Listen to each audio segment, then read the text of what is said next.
નમસ્કાર દર્શક મિત્રો, હું શીતલ મહેતા ન્યૂઝ ઓફ કચ્છમાં આપનું સ્વાગત છે। જોઈએ આજના સમાચાર। આગામી 30 એપ્રિલ સુધી જળ સંપત્તિ હેઠળ આવતી કેનાલમાંથી સિંચાઈ માટે પાણી ચાલુ રાખવા સરકારનો નિર્ણય। રાજ્યના ખેડૂતોના હિતમાં રવિ સિઝનમાં સિંચાઈ માટે મુખ્યમંત્રી ભૂપેન્દ્ર પટેલ દ્વારા મહત્વનો નિર્ણય કરવામાં આવ્યો છે, જેમાં આગામી તારીખ 30 એપ્રિલ 2026 સુધી સિંચાઈ માટે જળ સંપત્તિ હેઠળ આવતી કેનાલમાંથી પાણી ચાલુ રાખવામાં આવશે, તેમ જળ સંપત્તિ મંત્રી ઈશ્વરસિંહ પટેલે જણાવ્યું હતું। મંત્રીએ વધુ વિગતો આપતા કહ્યું હતું કે રાજ્યમાં ગત ચોમાસું સમય કરતાં વહેલું શરૂ થવાની સાથે મોડું પૂર્ણ થયું હતું।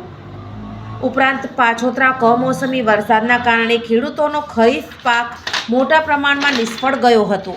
વળી ચોમાસું લંબાવવાના કારણે રવિ સિઝનની વાવણી મોડી થઈ હતી, જેથી આ વર્ષે રવિ સિઝનની પાકની લણણીમાં પણ વાર થવાની શક્યતાઓ છે। સામાન્યતઃ રવિ સિઝન માટે જે તે વર્ષના ફેબ્રુઆરી માસના અંત સુધીમાં જળ સંપત્તિ હેઠળની કેનાલમાં સિંચાઈ માટે પાણી આપવામાં આવે છે। આ પરિસ્થિતિઓ ધ્યાને લઈ ખેડૂત આગેવાનો દ્વારા રવિ સિઝનનું પાણી માર્ચ અને એપ્રિલમાં પણ ચાલુ રાખવાની માંગણી કરવામાં આવી હતી।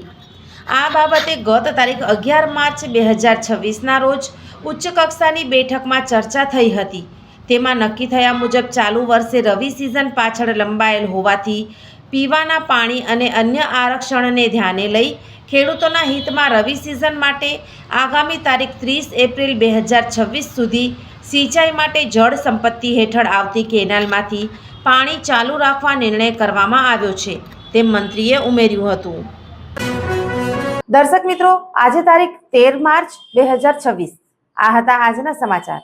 આવતીકાલે ફરી મળીશું, ત્યાં સુધી મને રજા આપશો। નમસ્કાર।